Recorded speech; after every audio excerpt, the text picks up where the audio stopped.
All right, ladies and gentlemen, welcome to another edition of the Global Reality, right here on the Global Reality Radio Network with me, your host, Josh Reeves. This is the Tuesday, July 21st, 2015 edition of the broadcast. Thank you for being with us for yet another show. Yes, indeed, indeed, indeed. Lots to talk about with you here tonight. We'll be getting into a variety of topics as per usual. Love to hear things from you. If you want to send in emails, if you have, we like to do a thing here since we don't do phone calls and whatnot. I quit doing phone calls years ago because it's a bunch of bullshit. Phone calls suck. Doing a radio show and taking phone calls is complete and utter horseshit. It sucks dick. Whoever came up with that idea, because really, seriously, 98% of the time when people call in, they don't have anything interesting to talk about, and it's not stimulating, and it doesn't make the show better. Most of the time, jackasses call in. You know, if people called in and they wanted to get a stimulating conversation going, and and occasionally that would happen, but not very often. Most times, it's just jackasses who want to call in and go on a rant. And use your show as a platform to go on a rant. And then if you interrupt them or you don't let them go on their fucking 30-minute rants live on air, then they get mad and call you a shill and say you're censoring them and everything else. And it's like, dude, you want to go on a fucking rant, start your own goddamn show.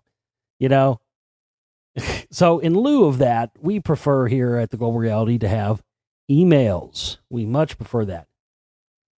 So if you have something that, a question or something you want to hear me talk about, I have a plethora of knowledge on almost every subject, especially when it comes to this kind of stuff.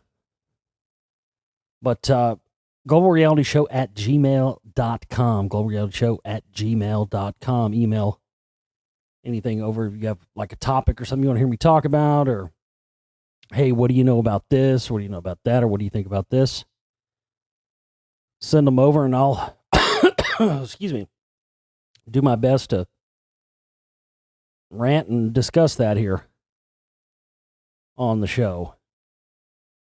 I've talked about this before on the broadcast, but I'll mention it again, just as kind of a statement of my policy here. While we're on the subject of emails, especially, I get a lot of emails about things that people don't hear me talk about.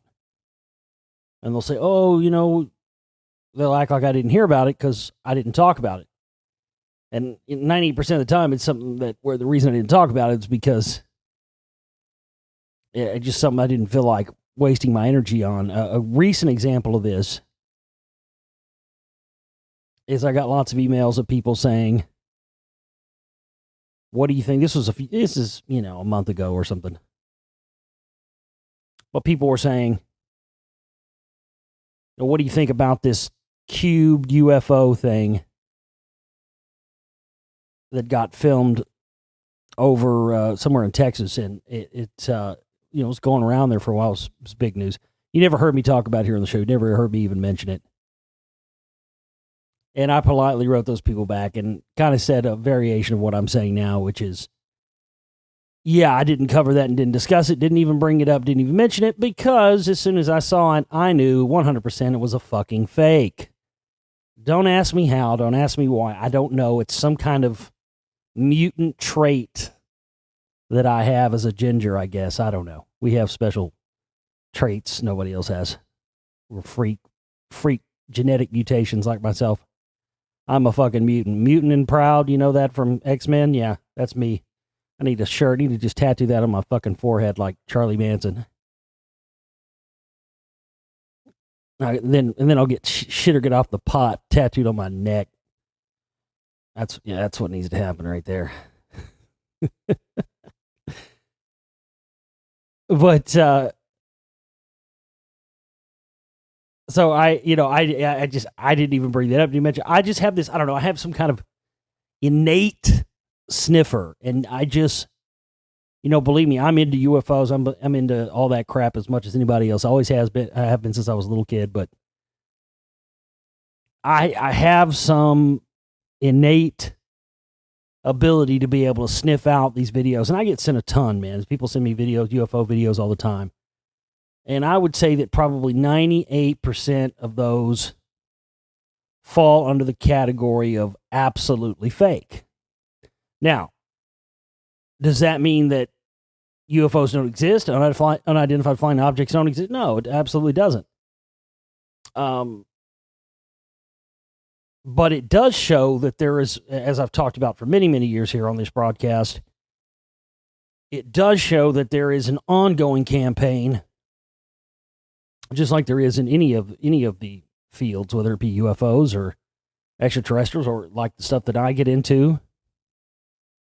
And especially with the Lost Secret stuff and like the Rockwall stuff, and tons of attempts by people to muddy the waters so people don't know what to believe. And that's a classic tactic that they use over and over again. And so that's, a lot of this stuff is fake. A lot of this stuff I think is certainly, there are people out there in the research community that believe that all UFOs, 100% of the time, no matter what, are always absolutely, positively government aircraft. And I don't believe that to be true. Only because, strictly, the main reason is I don't believe that to be true is because these people are saying that don't fucking know. And you can't prove that 100% categorically. Just like you can't categorically prove 100% that they're actual alien craft. I think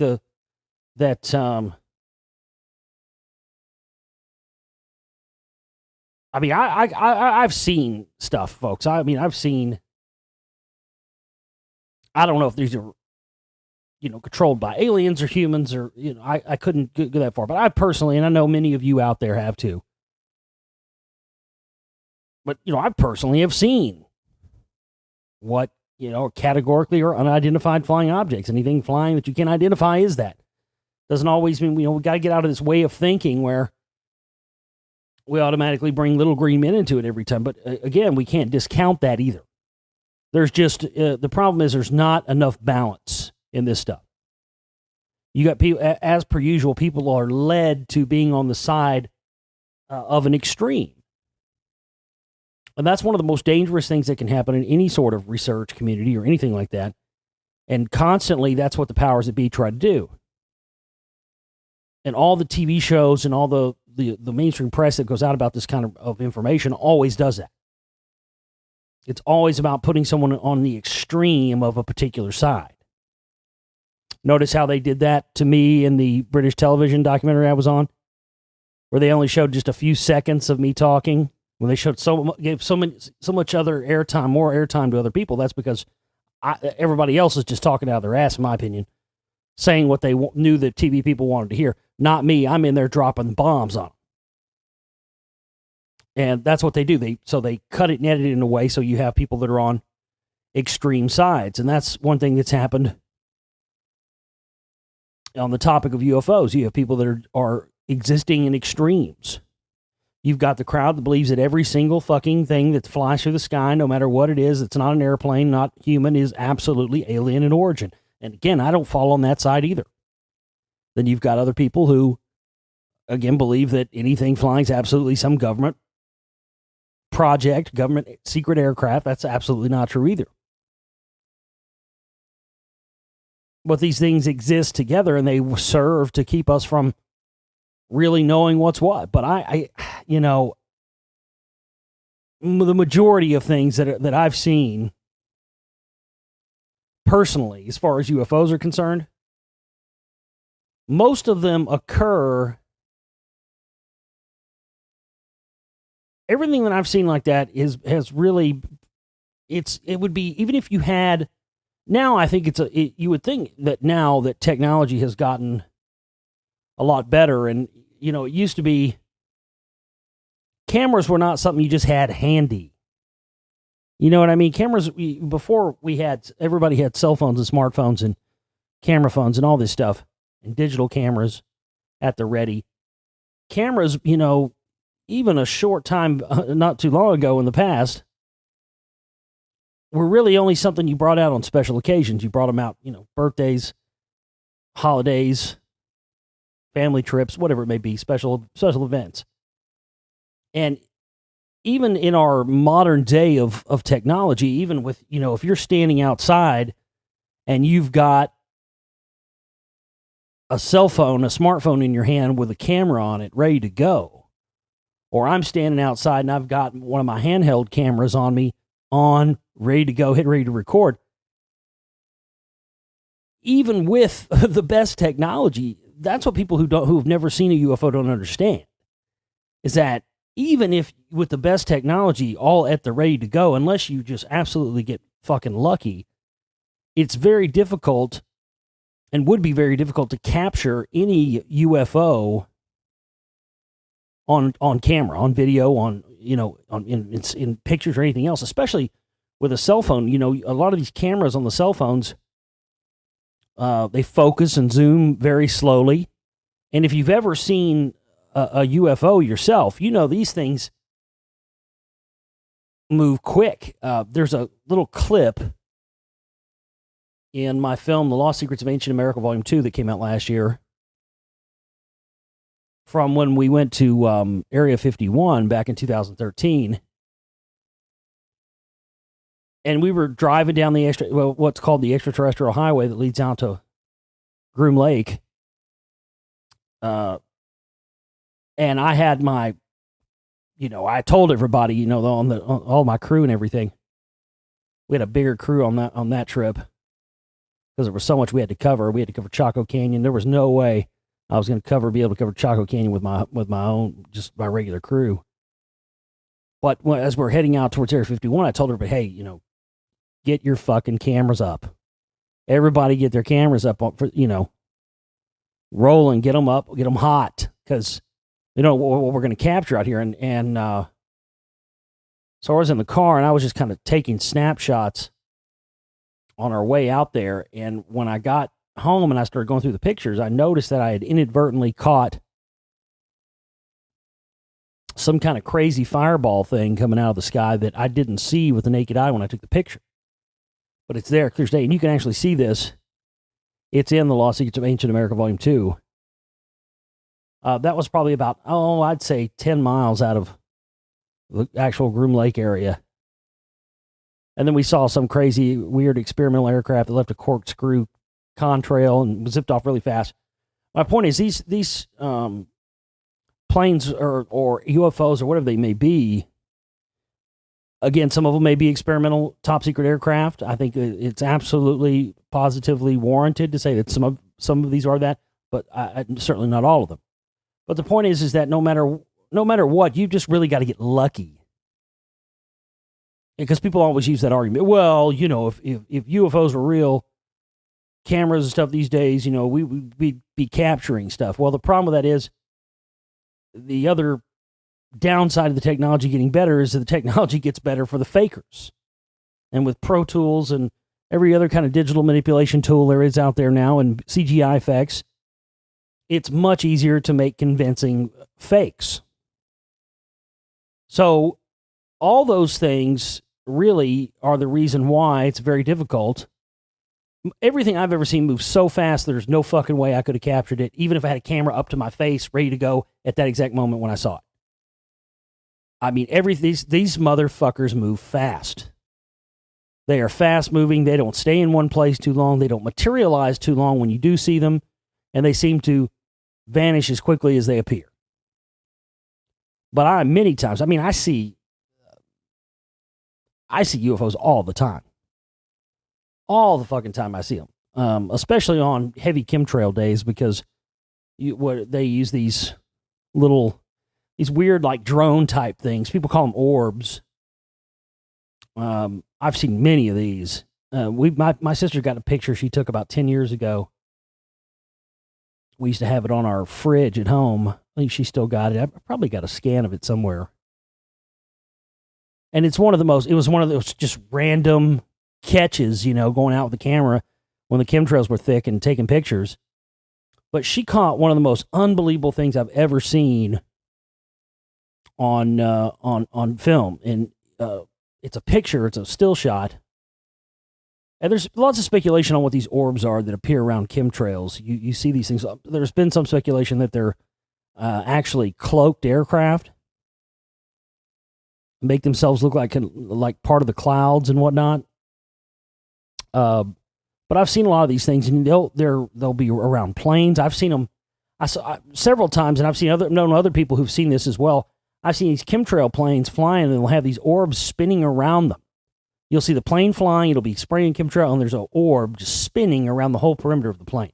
It's the strangest thing. I've heard some people say that those are projectors, those orbs are projectors, and that they're actually projecting a holographic image of this airplane, because supposedly these chemtrail airplanes, this is just one of the many theories and stuff that's posted out there. I don't always 100% believe in all this stuff, but I like to bring it up, especially if I see things for myself that I think may verify some of these ideas. One of the things that's been put forward is that some of these orbs are basically projectors, and they're projecting, while you see them spinning around planes sometimes, is they're projecting a false image of an airplane, because there's speculation that essentially with the ongoing chemtrail operation is actually been sent by humans in the future, and that we've actually traveled back in time and started geoengineering the planet decades ago. You can see there are chemtrails. You can see chemtrails in magazines going back, Field and Stream magazines going back to the 30s and stuff. It's insane. And so there's speculation that, so there's a lot of people that believe that, and it sounds kooky, but in a way it doesn't really, if you really want to get down to it. It's very plausible. And then essentially future humans have used advanced technology in the future to create these chemtrails so that catastrophes that are going to happen and could happen in the future to wipe us out are mitigated. And so they use this advanced technology to project false images of airplanes so that we don't think, anything different is going on, anything nefarious or heinous or anything else. And again, I'm not saying that I validate that theory or I back that up or anything, but I just tell you based on stuff that I've seen. Anyway, my sister caught this picture. It's insane. It was a chemtrail, 2 chemtrail sprayers that made an X pattern, which you see a lot of, but that's not what was fascinating about this picture. You can clearly see at the bottom of a picture what appears to be a white kind of perfectly circular, round, white, puffy blob. And you can tell that this thing has some kind of exhaust porting on it. You can see clearly in the picture it's outporting exhaust, and it's flying through the bottom of the X, and you can see where it cut through the bottom part of the chemtrail X and actually cut through it so that the bottom of the X is separated. It's insane.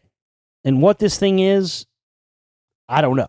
It just looks like a white puffy blob of cloud, but it's clearly a craft, something that flew through that X and cut the chemtrail in half. And my sister happened to just catch that picture at perfect timing. It's just a fascinating photo. I'll try to find it one day. I'll see if she has it, and I'll put it up on the Global Reality Facebook page. I know she has that picture somewhere. It's a fascinating picture. But these, there's so much in terms of things that we don't know that I think it's important to keep all of this stuff in the discussion, and very important for us to say, not get into these extremes of saying, oh, it's got to absolutely be this or absolutely be that, because the absolute truth is none of us really know for sure. So that's why we got to put this stuff out there and give it its day in court and see what the most plausible explanation is. But I think one of the things that doesn't get enough doesn't get talked about enough is USOs, underwater submerged objects, UFOs that come out of water sources. I don't think that gets talked about enough. And I certainly think there's a lot to that. There's been talk for many years that the reason why Earth has been visited by so many different extraterrestrial races is that within the Earth there are portals that allow you to jump great distances across the galaxy. Basically shortcuts, you go through these portals deep within the Earth and, you can be on the other side of the fucking universe in no time, back and forth. And that this is the reason why there are documented, UFO sightings going back hundreds of thousands of years. And why there's been, not just the Anunnaki, but evidence of other races and other people, because essentially, many people believe that some of these different extraterrestrial races have gotten marooned here over the years and have gotten stranded here.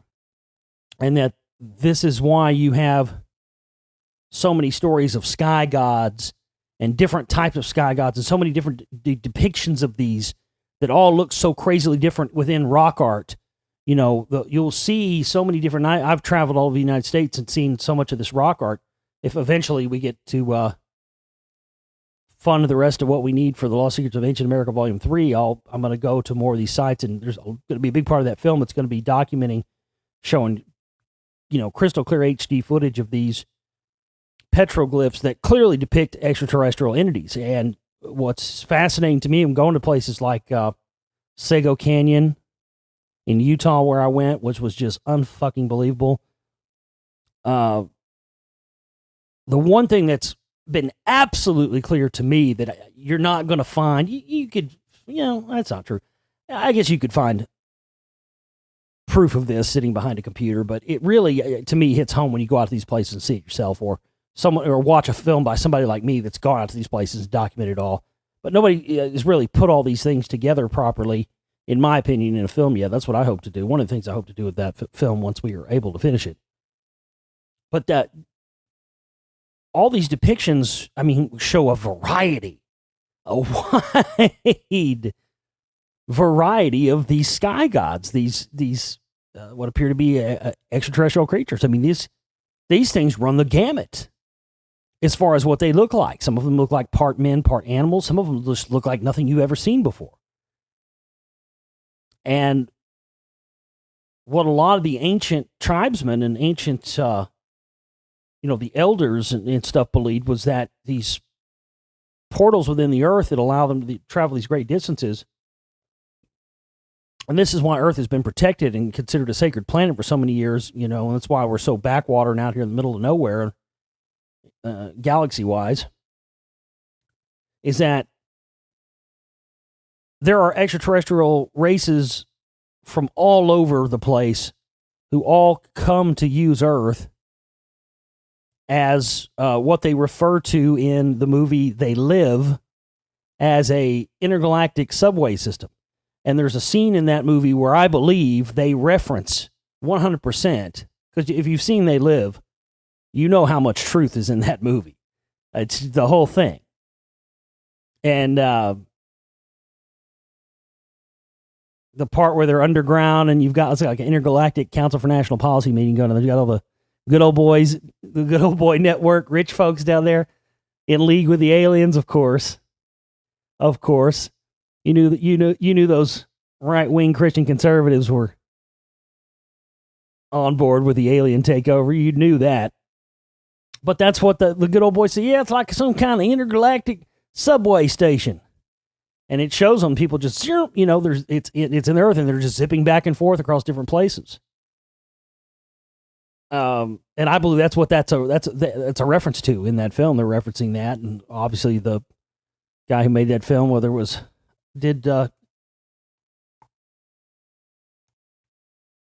what's his name? Was it Carpenter who did that? Did he write that? I'm not for sure. I think it might have been written by somebody else. Regardless, the guy, whoever wrote that movie, obviously, with all the other stuff, like the money, they put the glasses on the money. This is your God. This movie's just so far ahead of its time. But that's supposedly why there's been so many different types and variations of extraterrestrials. I mean, we've heard many stories of these things. People mostly talk about the Greys and whatnot, but the Greys really seem like more like drones than anything else. They're more like worker bees. In that movie that I told you about, I don't know if you saw that movie. It wasn't the greatest movie ever made, but it did have some interesting Anunnaki type stuff in it. Jupiter Ascending. And that was one of the things in that I thought was totally like another one of those kind of, inside research people type of tidbits, is they had the Anunnaki type of people in this movie that created humans, and they use humans for their own purposes and all this stuff. Basically, they farm them to make this life extension stuff that they consume and bathe in that keeps them young looking and whatnot. They use these aliens, what look like aliens that look suspiciously like Greys, and even do some of the things that people have talked about Greys doing in different experiments that they claim have been conducted on them by Greys. That these Anunnaki types are using these Greys as, like their worker bees, the ones that go down and abduct people or kill people or whatever for them. So I think the Greys are more like a drone type thing, but there's just been so many different depictions of these different extraterrestrials. And also if you look at how many, Christopher Columbus, even there's reports of Christopher Columbus seeing UFOs coming out of the water. I've heard many stories. A friend of mine I grew up with when I was in high school his dad told me a story about him and their grandfather seeing this green UFO come out of their pond back in the 1970s. And there's all sorts of stories of people of extraterrestrials being interested in bodies of water, specifically ponds and lakes, and there's so many stories of these. And it makes me wonder, with all the stuff that's been going on lately, with all the shark attacks, unexplained shark attacks, and all this stuff, it does make you wonder some of this stuff, and even earthquakes in places where there aren't usually earthquakes. It does make you wonder if this is a result of something going on with that, or something going on within the earth.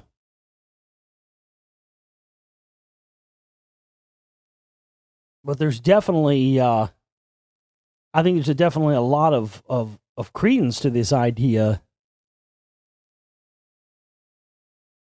that these craft may not always be coming from space through the atmosphere as we like to think that they do. And it almost seems, when you really look at a lot of the footage, especially when you see some of the stuff that's been leaked from the space station, and there's tons of leaked footage, stuff that they've, cut the feed on, but intrepid people have been recording it and capturing this stuff as it happened and then putting it out on the web. What's fascinating to me, and I'm talking about decades worth of this stuff, so going back to the 90s and, the past 20 years, everything that I've seen shows these things leaving Earth through the atmosphere as opposed to entering Earth. That's most of the stuff that we've seen, I'm not saying that that's every case, but what proof we do have shows a stronger evidence towards these things coming in from some other location on Earth and then exiting out of Earth through our atmosphere to go on to, other locations or whatever after that. But I don't think that gets talked about enough. I don't think that gets enough discussion. But it's something that's been highly documented, and I've had experience with it myself. I've seen UFOs that I saw one time that looked like a plane. I thought it was a plane, and I was on the highway, and I was just about to Lake Ray Hubbard, right near where Rockwall is, by the way. Very close to there. And I was in the passenger seat, and someone was driving, and we were heading east from Dallas. And I saw coming towards the lakes, and I got scared. I thought it was a fucking plane crashing. This was like 2 o'clock in the morning, and this was before the days of cell phones and all this. It was, this was 15 damn near 20 years ago, probably. And I see this, about to go across the bridge, and I see this light coming out of the sky. And it's coming down, it's ascending down from the sky at a fast rate. And being somebody who, was very much into airplanes and jets and stuff when he was a kid, and I've been to so many air shows and stuff through the years, this thing was coming down. I was like, whoa, what is this? Was this plane about to crash? This thing starts coming down, starts ascending down, and starts getting closer and closer and closer to where we are driving across the bridge, and it's coming down, and all of a sudden I just see it stop in midair, and it just goes zoink in a straight direct line. It was like a bright yellow ball light, and it ascended like it was a plane, and I was like, oh, this is a plane. Is this going to crash? Is it going to land somewhere close? And then it just stopped, and then it just did a fucking vertical drop, straight down into the lake and gone. And I thought I was fucking seeing shit. Because at that time, I had never heard anything. I didn't know anything about, underwater UFOs or anything like that. Nothing at all. And being that this location where my friend's father and grandfather, when in the 70s, saw this green, being that that's only like, 20 miles from there or something, from that location is very, very interesting. So these are things, and I've talked to plenty of people like that. I went to this back in 2009, I guess it was. I have some friends that practice Sumerian. They do like Sumerian rituals and stuff like that. A couple times a year, they all go out into the woods and camp, and they'll do like, Inanna rituals and stuff, and it's pretty cool. I went out there one time just to, somebody said, hey, we do these Sumerian ritual things. I'm like, what? Motherfuckers are doing actual Sumerian ritual. I got to see this. So I went and back in 2009 to check it out. And when we first got there, it was out in East Texas. When we first got there, we set up camp and set up the tents and all this stuff. And so I immediately decided I wanted to go on a walk and, go check out. It was on a big piece of property. It's beautiful. So I decided I want to go take a walk and go check shit out. And I walked out to this area where there was this pond at. And I don't know, it was one of those intuition detector things. I don't know, like I was mentioning earlier. I don't know how you really explain this, but I walked out. There was a pond there, and I was kind of walking and stopped, and just something about this pond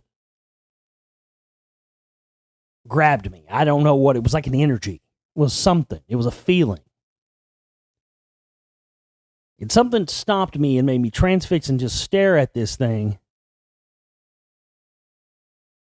And the first thing that popped in my head as I was staring at this thing was, there's a portal in there. And I don't know. I didn't know why I thought that, because again, I didn't really know anything about the underwater UFO thing stuff. And so I've only really recently found out about this stuff in the past couple of years. But there was just some innate thing told me there was a portal in that pond. And so I walked around for a little while, and I came back to the camp. When I got back to the camp, a friend of mine said, "Hey, did you go for a walk?" And I was, "Yeah, I did." Did you check out the pond? Did you see the pond? Yeah, I saw the pond. There's a portal in there, you know. I couldn't believe this. She said this to me because I was by myself, and I thought that thought in my head. I didn't say it to anybody.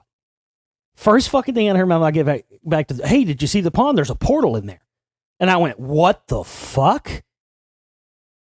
And I went, "Yeah, I guess there is, isn't there?" And she's like, "Well, how do you know there is?" I'm like, "Well, you just told me." She's like, No, but, how come you said it like that?" I'm like, "Well, I don't know. I went out there, and some kind of, I don't know if you want to call it a voice or an intuition or something, told me that there was a portal in there." And she said, "Yeah, there absolutely is a portal in there." I'm like, "Okay, do tell." And apparently there have numerous people. I guess these people that own this land or did own this land or whatever have been going out and doing these Sumerian type rituals on this property for many, many years. And I guess through the years, at various events they've had out there, there's been multiple witnesses who've been out there and said they saw balls of light coming out of this pond. And I just went, "You're kidding me." I was like, "You're not going to believe this. What happened?" I walked out there, and something told me, like an intuition or a voice up in my head, that there was a portal in there.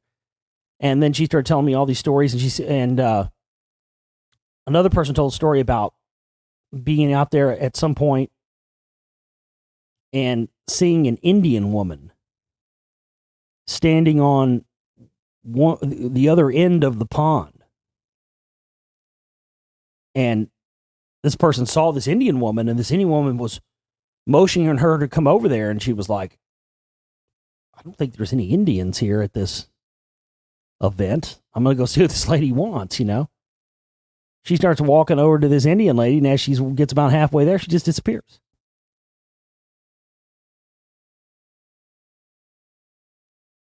So, again, when you look at all the, this is a type of thing that I never found and never really heard about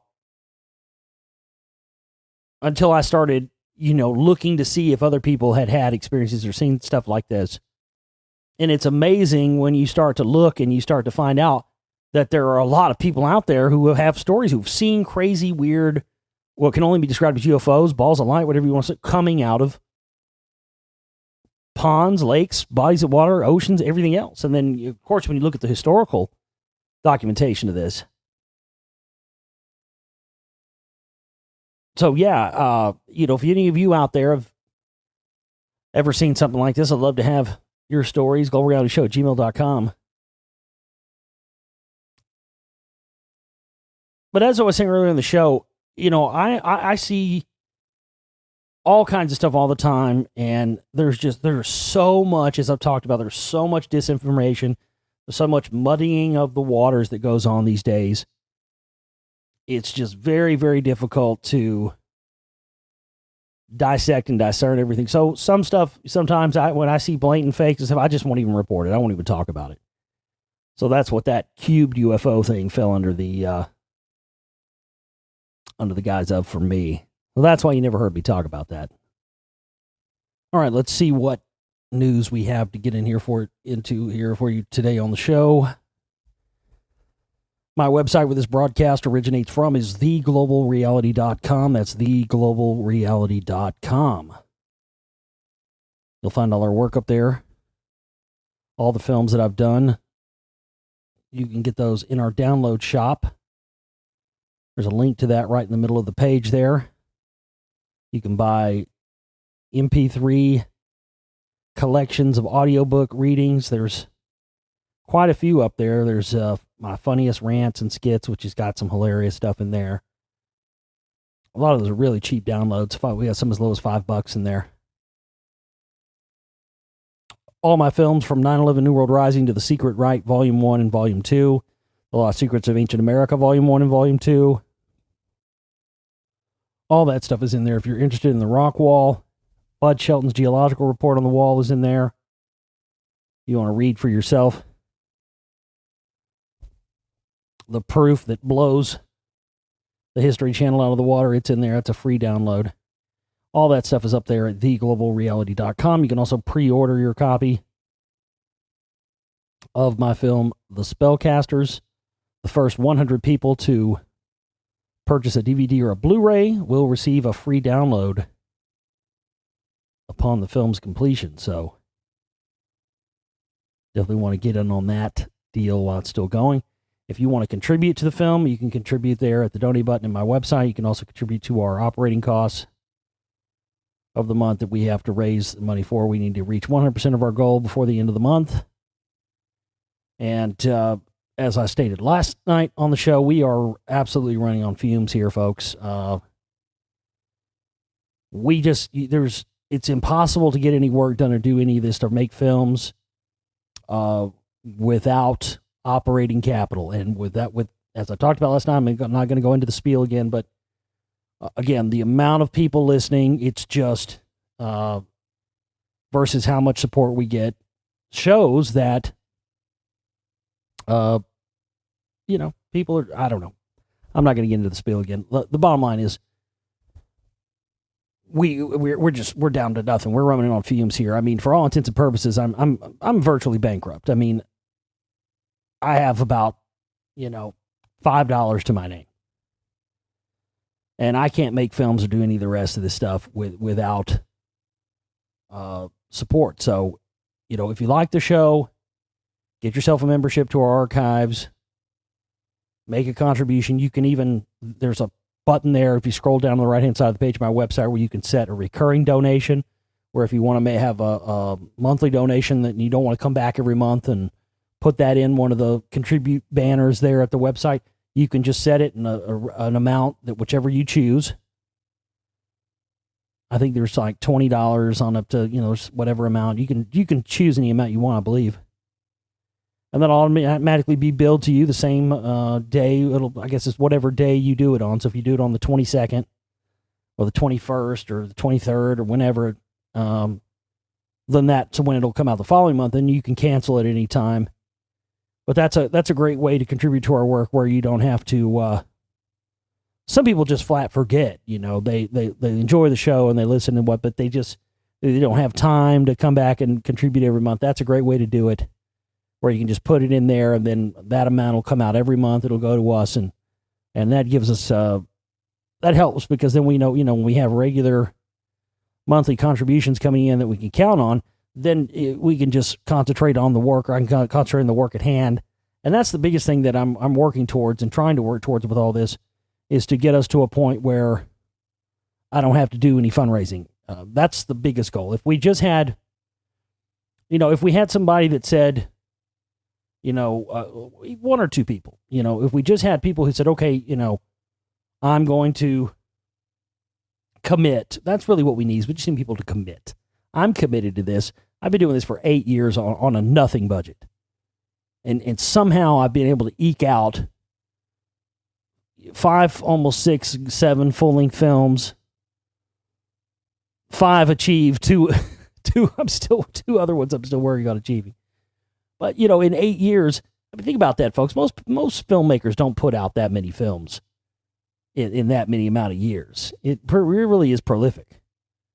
And the fact that we've achieved what we have achieved with absolutely zero money, I mean, this is beyond punk rock here. I come from that world. That's the world I come from. I come from the punk rock world, when I was younger. That's what that's the world I came up from. And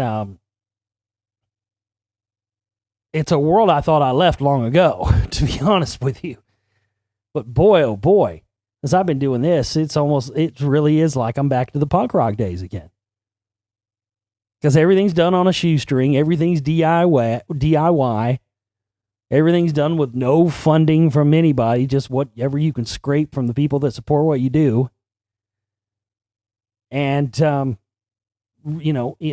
the face of all that, you keep going and you just do it. But really, we need people. If we had like 2 people that could commit, or a few people that could commit to, an amount every month, let's say 500 every month or something. If we had that kind of regular support where I didn't have to worry about every month whether or not we were even going to be able to make it to the next month and keep doing it, which is the case it is now. I mean, it's like an actor being on a TV show and not knowing every week when they do an episode if they're going to get canceled or not. And that's kind of how doing this is. And it doesn't make it very conducive towards getting the actual work done when I have to spend so much of my time focusing on, the money to be able to even do this work. And ideally with these films, what should always happen with these films is that when you make one, it would be great if we made back even what we put into them, but we don't. We never do. And that just stems strictly from the fact that I get the film done, there's no money left for promotion. I'd love to be able to put out press releases and stuff like that when I release a film, but I just flat don't have the money to do it once by the time I get to making a film. Because it's a struggle just to survive while making one. Because if I'm not up here every day doing shows, and at this point, even when I am, we don't get very much in. We barely scraped by last month, and this month we've got hardly very, very little in, and every bit that we've gone has gone back in. And everything that comes into this goes right back into it. Every single penny. And having to focus and spend so much of my energy focusing on that is detrimental to the work itself. If I didn't have to worry about covering the operating costs every month, I wouldn't have to do anything but be able to focus on the work at hand. And that's really what this is all about. That's the most important thing. So anyway, please go there to theglobalreality.com and support our work in any of the many ways you can there. Again, get a subscription. Use the donate button. Use the July 2015 contribution banner there. Any of that stuff. If you would like to contribute and not make a financial contribution, you can also scroll down to our Amazon wish list banner there that's at the bottom. Right now what we need gear for the soundtrack work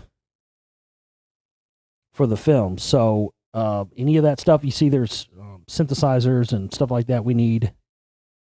Any of that stuff, if you want to get that, you can go there. It's very easy. You just purchase it and it gets sent to me automatically. You don't have to do anything else. They have my address and all that stuff. So there you go.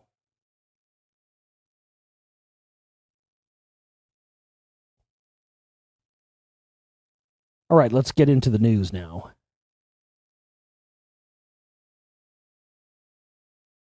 Genetic studies link indigenous peoples in the Amazon and Australasia. Now this, again, all the evidence that I talk about in Lost Secrets of Ancient America Volume 1, all this stuff continues to come out, that what we've been told about the origin of various peoples is a misconstrued mess. And even when proof like this starts to come out, it just doesn't even matter. It doesn't even register on people's radars. I mean, it blows my mind that I've gone on so many of these radio shows and done so many interviews. I mean, I don't know how many I've done for the Lost Secrets film. I mean, 50? I've done tons. There's tons I've done. And not a single goddamn one of those people, and any of those people that interviewed me, not a one of them ever brought up what is, in my mind, one of the most important pieces of information in those Lost Secrets films. And this piece of information, particular piece of information, is in both volumes, 1 and 2. And that is that conclusive DNA evidence about haplogroup X shows that the mound building cultures of the United States trace their genetic lineage back directly to the hills of Galilee. And that's where, the Nephilim and the giants and all that stuff. I mean, you know about Galilee, especially in terms of the biblical stuff. It all that, conclusively.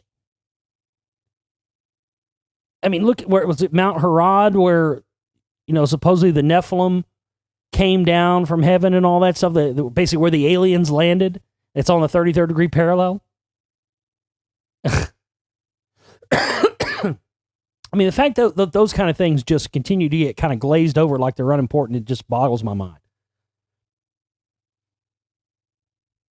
Native Americans living in the Amazon bear an unexpected genetic connection to indigenous people in Australasia, suggesting a previously unknown wave of migration to the Americas thousands of years ago. Didn't I already cover this? Why are they repackaging this as something different? I thought we already covered this like a week or two ago. But this article just came out today. Didn't we already cover this, though, about the South American Native Americans? Anyway, regardless, the Bering Strait land bridge narrative is coming unglued to the seams, and they're doing everything they can to continue to keep that narrative in place. Why are they doing that? Well, because they've basically invested themselves into that narrative and dedicated themselves to that narrative, and because it backs up all of their stories on who was here when. And boy, it's just wild to what great lengths they will go to keep these giants and the truth about these giants unknown to us. You got to wonder why that is. And we could talk all day and say, oh, well, science doesn't want the proof of it because it makes their narratives become in question, and they certainly don't want to give any scientific credence to anything that might back up or in any way reinforce what various religions say or believe about giants. We wouldn't want that to happen. We wouldn't, that would be bad. And I think all those things are viable arguments and viable possibilities, but I don't think they explain it fully.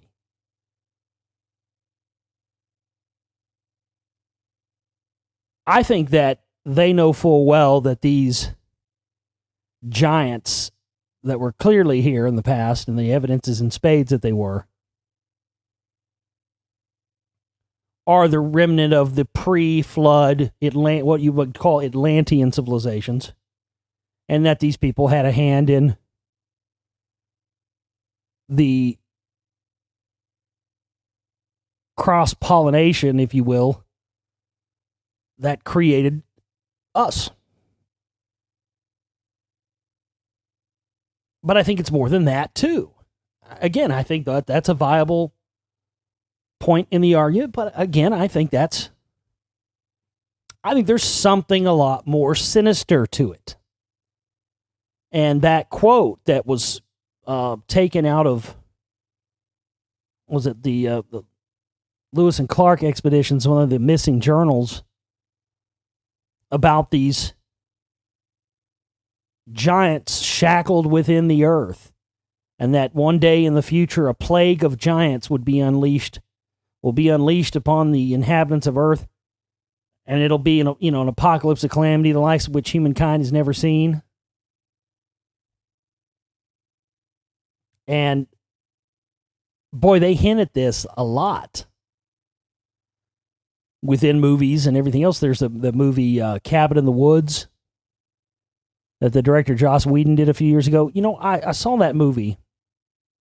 Somebody told me about it, and they thankfully spared me and didn't tell me the ending. If you haven't seen the movie and you don't want to know what the ending is, you might want to turn down the radio right now. But essentially, these people go to this, you think it's just going to be your normal Cabin in the Woods, because that's what it's called, Cabin in the Woods movie, slasher flick. Young teens, go out to a cabin for the weekend and murder ensues and people get hacked up. But it's more than that, It turns out you've got these, it's like a government program where they lure people out to this cabin and then basically they blood sacrifice them to appease these ancient giants that live within the earth. And at the end, you actually see them, these giants, break out of the ground, under the ground. And I shit myself when I saw that movie. And I thought, because Joss Whedon has done, he's done Heroes, he's done all the Avengers movies and all that stuff. And I'm kind of hot and cold on his stuff. I like him better than some of these other directors out there. I certainly like him better than Christopher Nolan, who I think is one of the worst fucking directors, the most overrated directors. Oh, okay, so he did whatever that movie was. What did he do? Requiem for a Dream or something? I don't. Anyway, it was a good book, and he didn't write it anyway. So, was it him? Is it him I'm thinking of? Was it Christopher Nolan? I can't remember. Anyway, Christopher Nolan, I just think is a fucking terrible director. Somebody should take him to the woodshed for that Interstellar movie, which was nothing but a fucking. He's trying to position himself as the new Stanley Kubrick, and the powers that be are trying to position him as that too. So you can bet your bottom dollar that any sort of future fakery, that movie Interstellar is what my biggest takeaway from that movie, because even on the interviews and stuff for it, they really are pumping him up as like the new Stanley Kubrick. And let me tell you something, Christopher Nolan, you are I don't know Stanley Kubrick, but I know him as far as being a huge fan. And you are no Stanley Kubrick, sir. You are no Stanley Kubrick at all. But that said, whatever fakery occurs in the future when they get ready to do another fake moon landing type thing, whether it be another 9/11 or whether it be, whatever, the fake alien invasion, you can bet your bottom dollar it will be directed by Christopher Nolan. I think that's become clear. Between the last Batman film that happened to all that big shooting op went down the same day that movie came out from that. When that happened, that's when I knew. I was like, oh, he's one of their boys. That's why they did it in conjunction with his movie, that big shooting operation that had multiple shooters and was clearly not done by this little fucking tool they showed us on TV, who was obviously under mind control. But that's when I knew. And then when Interstellar came out, I said, oh, okay, well, here it is. He's obviously their new go-to guy whenever they need to create a fake reality, essentially.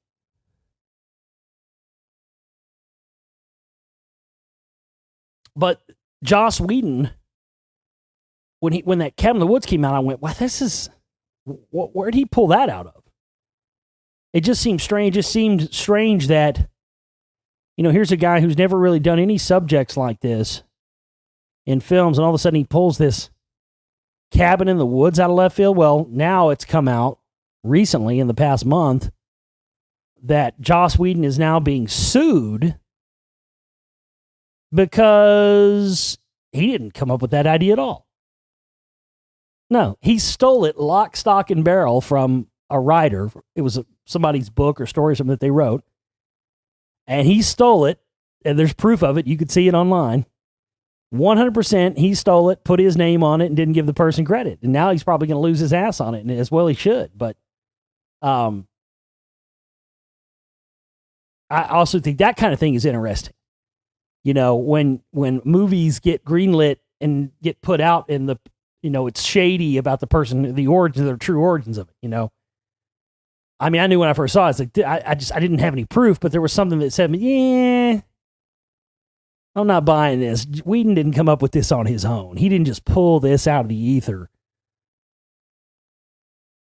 all by his bad self. If he was capable of something like this, you would have seen it already. You would have seen something similar to it already, but there was nothing like that movie anywhere in his repertoire. And then a few months ago, I got an email. I was already aware of this show prior to being told about it, but I did appreciate the person sending an email anyway about it. Attack on Titan as a anime, or I guess what do they call manga, or I don't know what they call that shit.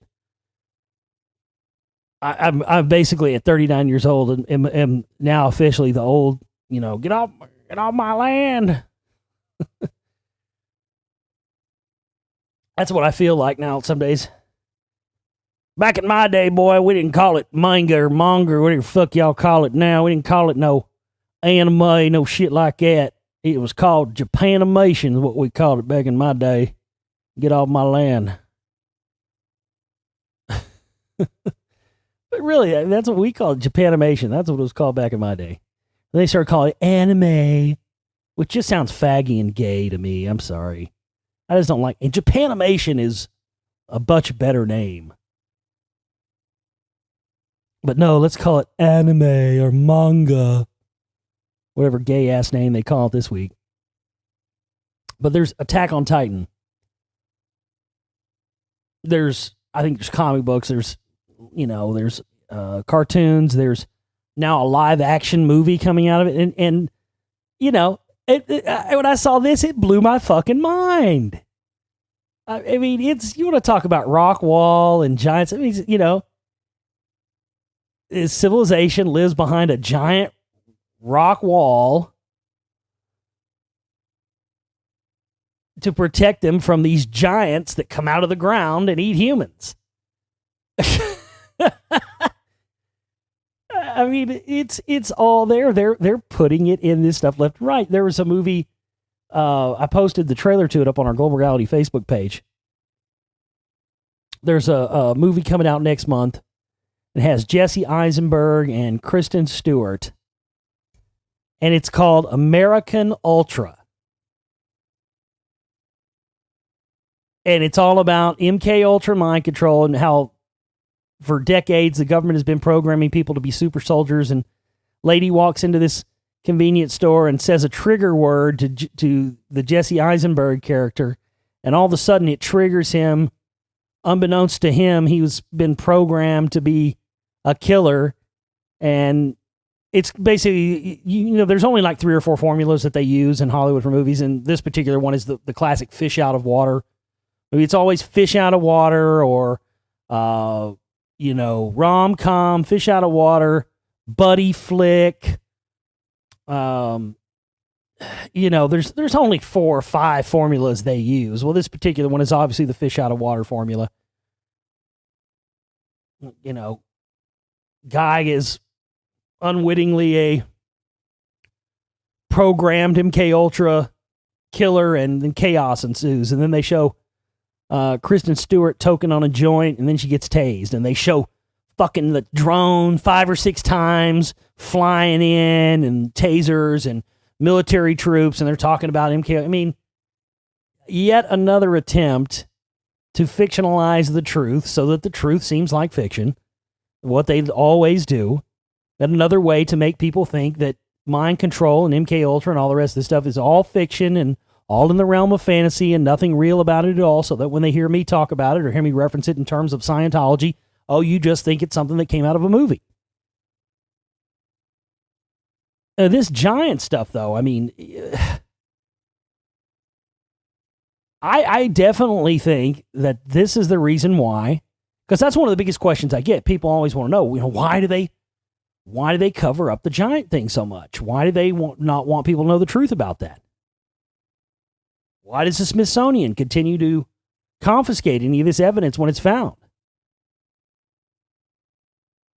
And I believe that's why. I believe those explanations of, it, throws a wrench in their narrative or whatever. I don't think that those estimations are off the mark. But I in my opinion, from everything I've seen, folks, I think it's something more dark and more sinister. There is something that they're afraid the knowledge of would completely destabilize society. Worse than any of the fears they ever had about us finding out about extraterrestrials or whatever have you. I mean, this goes beyond the pale of just upending their official story of the timeline of events of human history, which, again, I believe is a big part of it, but not the whole story. And the proof continues to come out. And as I said last night, the truth will come out. No matter what, the truth's going to come out. But it's our job to do what we can to try and get these truths to come out quicker. That's, I mean, you want to get right down to it. That's what I feel like my job is. Sure, we could all sit around with our thumbs up our asses watching fucking cable with a cheeseburger on our dicks and a 6-pack of beer, smoking a fatty joint, and just say, fuck it, truth's all going to come out anyway. It's all going to come out one day. Fuck it. Let's have a beer and a cheeseburger and forget about it. But I'm not on that team. If you want to be on that team, go on with your bad self, but not me. Yes, the truth is the truth will come out. All this stuff will come out in time. But don't you want to see it come out in your lifetime? Who cares if it comes out 50 years from now, 100 years from now? We'll have shuffled off that mortal coil by then, most of us.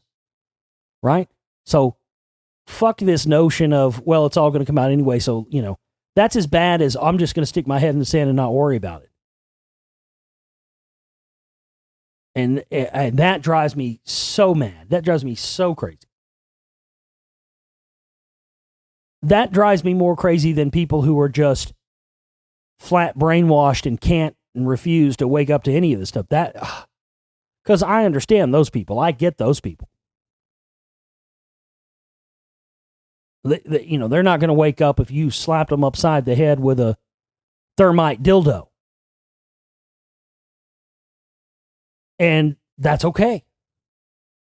Now, not everybody is meant to wake up to this information. What fucking really gets me, and it gets me that I know people like this personally. I'm not going to name names. Those people will remain nameless, but I do personally know some people like that. And it's frustrating. People who know what you're saying is true and know it to be true 100%, but also they choose to just stick their head in the sand like an ostrich and admittedly say, well, I'm just going to ignore it and it won't affect me. You can try that route, but it's going to affect you. It's going to come and bite you in the ass, and I've seen it happen before. So many times I've seen people go that route, and then sure enough, it comes and bites them in the ass one day, and they're coming crying to me saying, why'd this happen to me?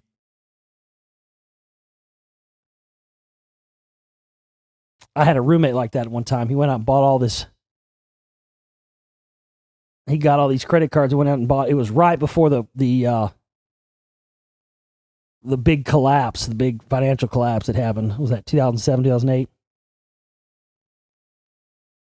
And he went out and bought all this stuff on credit, a new bed and big TV and video game system, all this stuff, $4,000 or $5,000 worth of stuff. And I come home from work or whatever, and he's like, oh, well, check this out. You know anything about this, that, and the other? And I'm just kind of like, because, I'd try to tell him about stuff, and he would never listen to me. And I was just kind of like, I was not impressed at all. And he was like, you don't like it? Your facial expression looks like you smelled dog shit or something. I'm like, well, I just don't think it's smart, man, if you want my honest opinion. And he's like, why not? And I'm like, well, I just don't think it's smart. He's like, well, I don't deserve to have nice stuff, and I don't blah, blah, blah, blah, blah. I'm like, dude, I'm not saying, who am I to judge whether you have nice stuff or not? That's not the point here. I just think it's a mistake. You're getting, indebted to these credit card companies like this deep when there's about to be a major collapse right around the corner. And sure enough, a few months later, it hit. And right about that time, he couldn't pay his bills. And, I was like, well, I don't want to say I told you so, but I did tell you that. How'd you know that? How'd you know that was going to happen? I was like, I don't have a crystal ball. I pay attention. That's all you have to do. You don't have to have a crystal ball or have some special powers to be able to tell what's going to happen in the future if you are paying attention to the signs and the signals and the indicators. The problem is that there's so many false signs and signals and stuff out there. There's people every day, people have been saying ever since that collapse, oh, the next one's, the big one's right around the corner. The big one's always right around the corner. And it's funny, these are always the same people that want to sell you gold too. And they're, I predicted exactly what they're doing with gold right now. I predicted that many, many years ago. Drive the price way up, get tons of people into it as it's on the way up. And then when the economy starts getting to the point where people are struggling just to be able to maintain their existence and have food on the table, then you start basically crashing the gold again. And then people who are out of work and unemployed or, trying to make their rent, that bought gold when it was on the way up, you tank it, create an artificial deflationary system, and then all the big fat cats who have all the money are able to come in and start buying the gold up cheaply because everybody else is worried about being able to just eat. And the powers be coming in, and that's exactly what they're doing again right now. And again, that doesn't take a crystal ball or anything else to see. It's just about paying attention.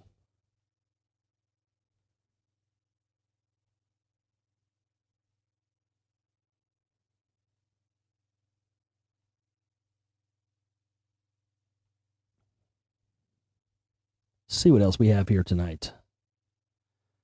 Cloud brightening experiment tests tool to slow climate change. Oh, this old chestnut again.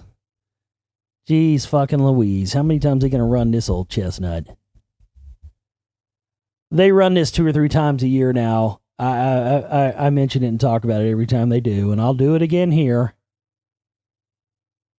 But every couple of months now, they roll out some story like this. New radical experimental idea to blah, blah, blah, blah, blah, and geoengineer the planet to save us from climate change. As if this shit hasn't been going on already for decades. I mean, this is the same condensation nuclei droplet spraying system that's already been being employed by chemtrail planes, and they're acting like this is something that they might do.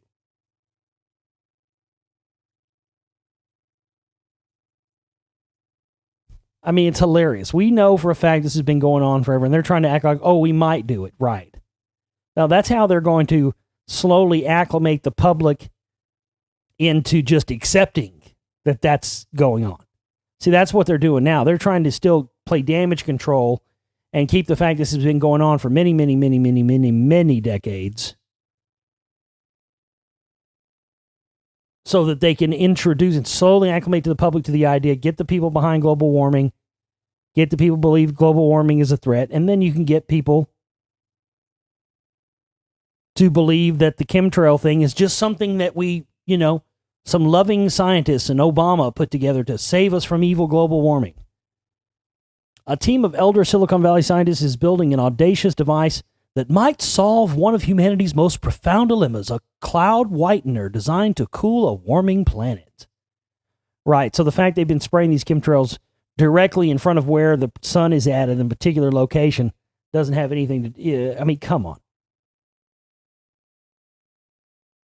The men, retired physicists, engineers, chemists, and computer experts from some of Silicon Valley's top tech companies, have been meeting 4 days a week for 7 years in the Sunnyvale lab of the Marine Cloud Brightening Project to design a tool that creates perfectly suspended droplets of water resembling fog.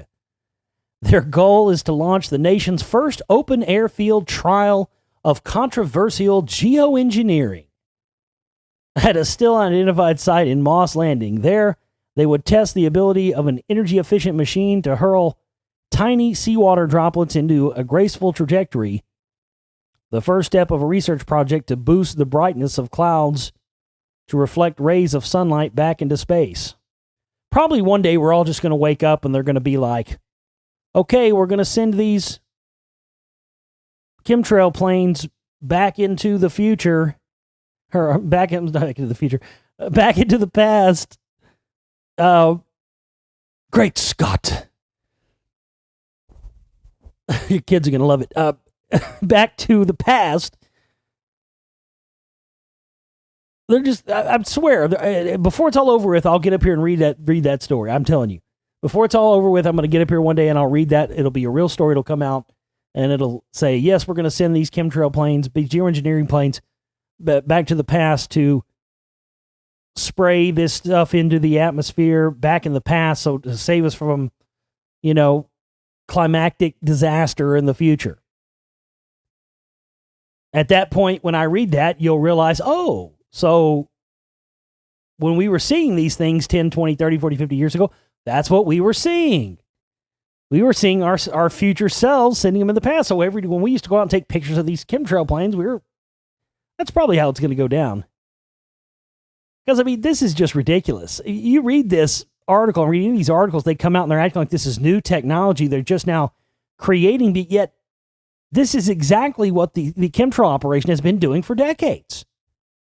So I really do. I really start to lean more towards the idea that, yes, this is some future project and we're seeing what ourselves in the future have sent back in the past. It's as plausible as anything else, isn't it?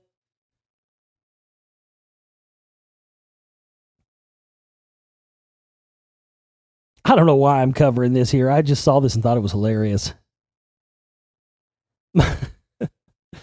Minor league team apologizes after Corey Feldman's band plays ballpark.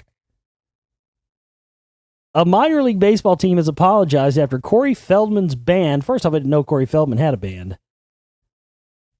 Corey Feldman's band, dig what the name of his band is. A minor league baseball team has apologized after Corey Feldman's band, Truth Movement.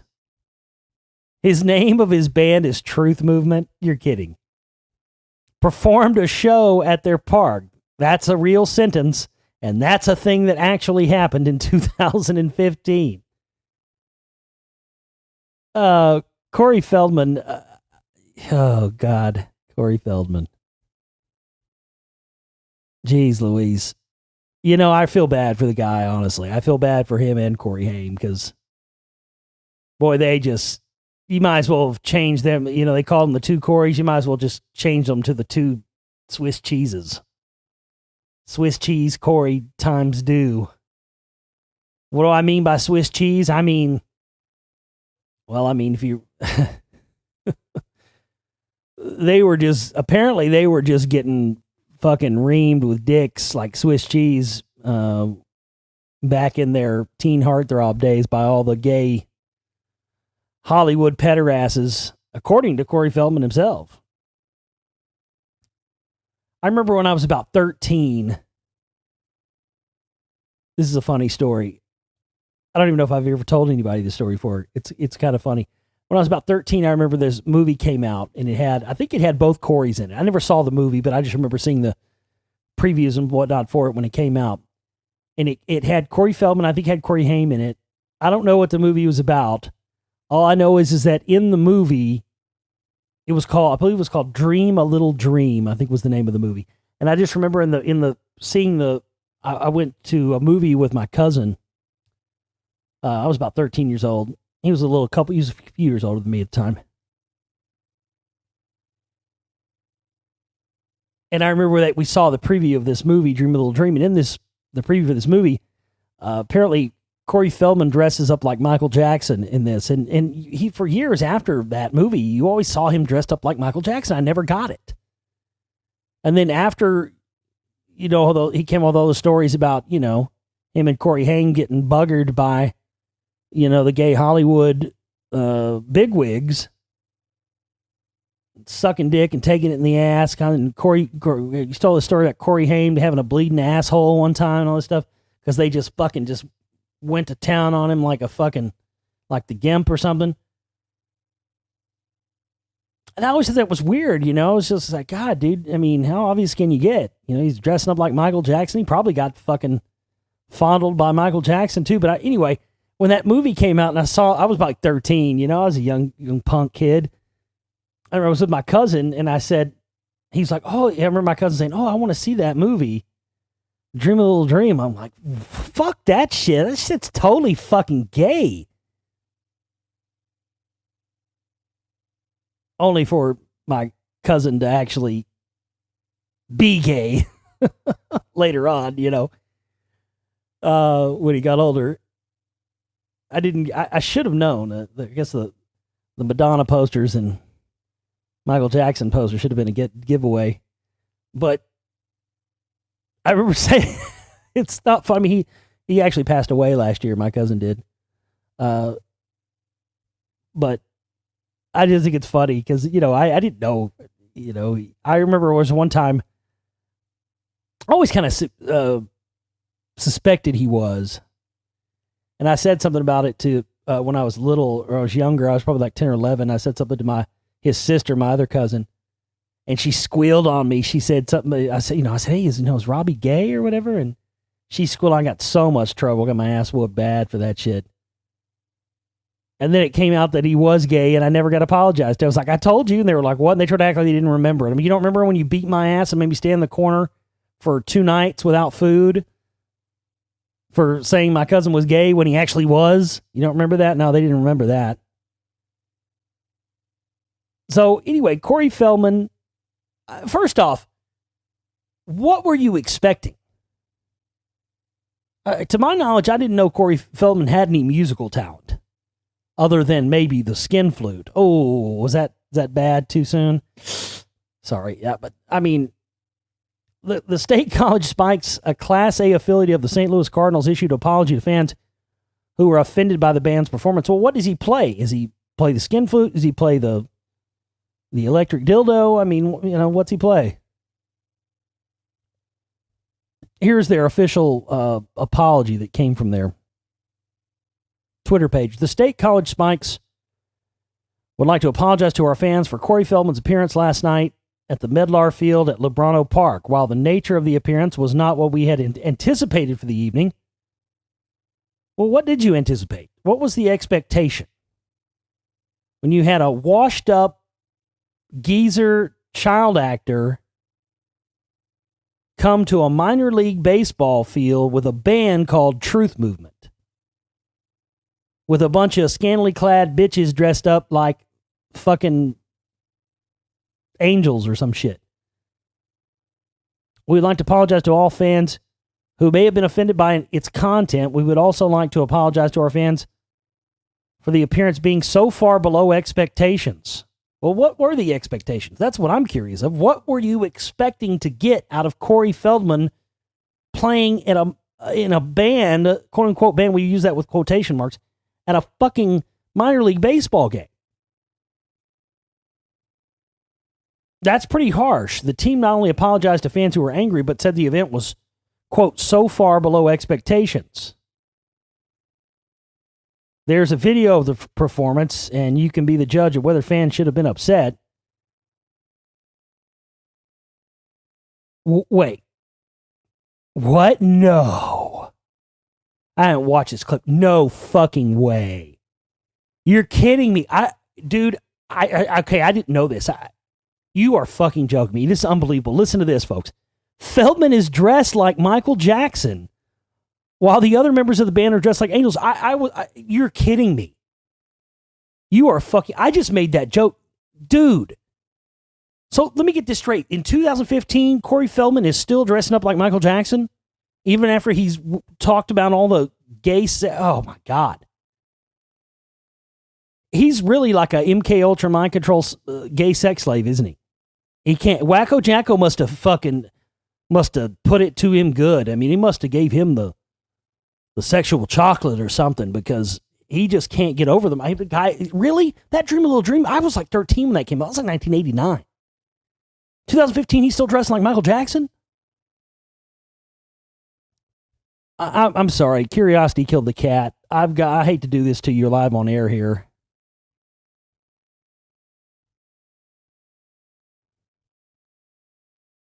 And of course, it won't play. I was trying to play this video. I want to see this. I cannot believe that. I didn't think that was going to be the punchline of this. Really? So what were they offended by? Were they offended by the fact that he had scantily clad bitches dressed like angels? I mean, just a still shot here of the video. I mean, goddamn, this chick looks pretty fucking hot. I wouldn't be offended by that at all. Were there some sea hags there, fat old sea hags that were offended by how hot these bitches were? I don't know. Or were they just, maybe it was just they were, probably uncomfortable with the fact that here's a washed up old geezer child star dressing like the dead king of pop after, publicly saying he got molested by gay Hollywood types. I think I would probably feel a little uncomfortable about that. That's just weird. I mean, I feel bad for the guy. If he indeed, I have no reason to believe that he's lying about those stories, that him and fits in with everything else we know. Him and Corey Haim got Swiss cheese by the gay elite of Tinseltown, but dude, that's not good. If you come out about that and stuff and you want to move on from it and you want to talk about it, hey, that's good. I'm proud of you. But going out still dressed like Wacko Jacko after the fact, dude, that's a little bit weird. And dressing like, I don't know, that's just strange. I'll have to get back to you on this. I'll have to track down this video and watch this and see what's so disturbing about it. But again, what did you expect, though? Really? I mean, were you scraping that fault? What makes a minor league baseball team, of all possibilities of entertainment, what makes a minor league baseball team say, you know what? You know who we need to really make this game go over the top and to really draw in the crowd, really make the crowd happy, and something to give people such high expectations for? Let's get Corey Feldman in here with a band called Truth Movement with some scantily clad women dressed in angel suits and get him back in the Wacko Jacko gear from Dream a Little Dream. Get him in that, and it's going to be killer. Baseball fans love that kind of shit. Our sources indicate. That's the only thing I can imagine is that people are just sitting there going, why the fuck is this dude just watching? It just makes no sense. That's truly bizarre news right there, folks. I couldn't help but report on that, especially since, I have talked about the Hollywood pedophilia stuff, and we will touch on that some in the Spellcasters film. That is just bizarre. All right. We're going to leave it there. We'll see you back here tomorrow for the broadcast. TheGoalReality.com is my website. Again, folks, we need your support in a big way. Get a membership, make a donation. We need an infusion of cash quick to be able to keep this train rolling. Please go there and support our work. My name is Josh Reeves. I love you guys. We'll see you later. Take care.